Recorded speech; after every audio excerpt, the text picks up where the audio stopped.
Well, life can get chaotic at times. I know I'm looking quite relaxed sitting here in my new backyard, but I have to tell you the last 2 or 3 weeks of my life have been some of the most chaotic I can remember in a very long time.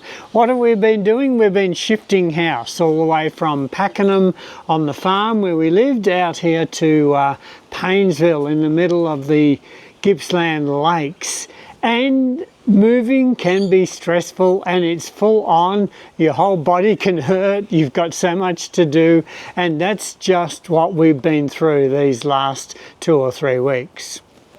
One of the many things that can really play havoc with your carnivore diet is times of chaos, times of disruption, like moving house, or maybe like traveling on an extensive longer trip somewhere. Those times in life when your normal routine is disrupted, and it can have a flow-on effect and really disrupt your carnivore diet.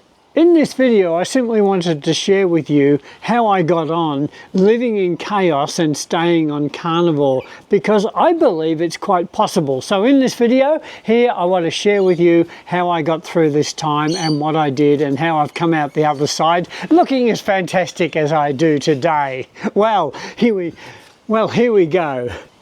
The first thing I want to say is that carnivore is incredibly simple. We know that. You just eat meat and drink water. It doesn't get much simpler than that. And so when you're in the midst of chaos, like moving house, simply keep doing that. Keep eating meat and drinking water. You know, meat is the perhaps the most satiating food on the planet.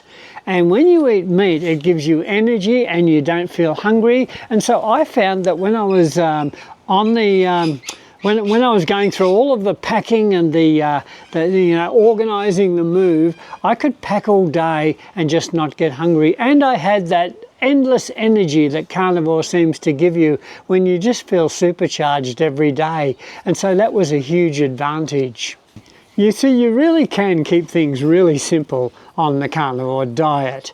All I did was I had a little bag in which I packed a small fry pan and a few basic utensils, and I had a little portable camp stove that I use when I go camping, and I had a little esky in which I put some meat. Now, it's as simple as that, so that no matter how disorganized the house was, whether the kitchen and the fridge were packed away and no longer accessible, I could still simply pull out the little stove, pull out the fry pan and cook a bit of meat. It's incredibly simple and it just works. It wasn't difficult to do, it just required a little bit of planning ahead. Of course, at times of chaos and stress, you need to keep drinking like you do at any time, particularly on the carnivore diet. You've got to stay hydrated. So I made sure that I had plenty of water. Well, we finally got here and we got all the boxes unpacked and we've got this beautiful house, which I'll have to show you sometime. I'm just sitting out in the backyard now. But the other problem you have when you move house is that, you know, on carnivore, I tried to source all of my food as locally as possible. And I've moved a distance of some 3 hours drive, or what's that, about 200 and something kilometers away from where we were. So my contacts are now far away and I've got to establish new contacts. Now, the town I've moved into is only about 3,000 people. It has very few shops and not many services, but there is a larger town about a 20-minute drive away. But I don't really I'm not really wanting to go there all the time. I want to try and source food as locally as I can. But I discovered to my absolute delight that the very same day that we arrived in Paynesville, a new butcher opened up in town. He's the only butcher. I think they had a butcher in the past that had closed down, but in these days, in the last year or so, they've just had the IGA supermarket.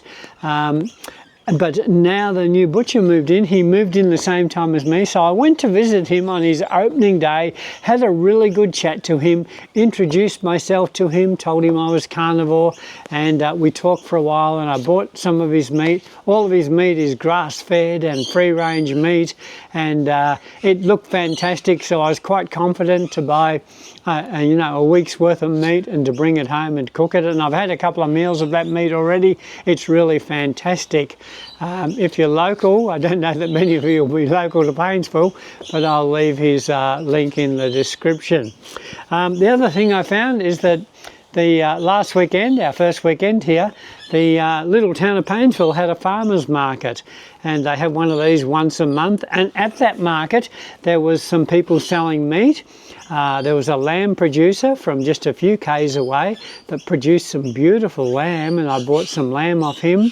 And I also found some a free-range chicken place there that was selling their chicken, and some good, you know, pasture-raised eggs where the chooks are actually out in the open field and having access to all of those nutrients. And so there's my eggs. Now, you see, with carnivore, that's about as complex as it gets. You need some meat, you need some eggs, you need some, you know, butter and a few basics.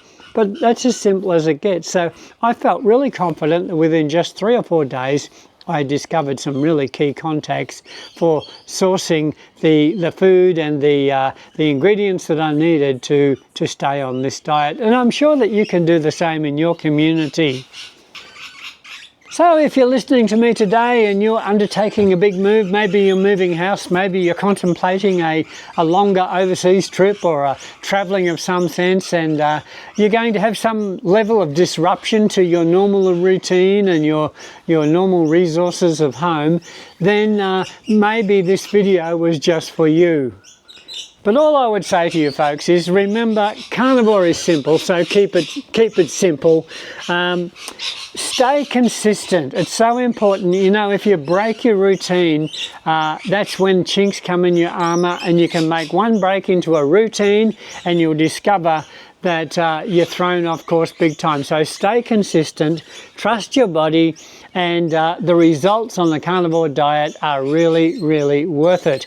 You might be able to hear the lorikeets in the background. These are rainbow lorikeets.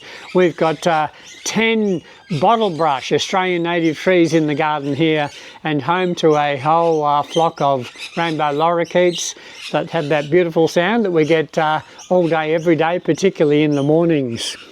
If you've moved on carnivore, or you've had some major disruption to your life and you found a way to navigate through it, I'd love to hear from you in the comments. So drop a line there and tell me how you got on.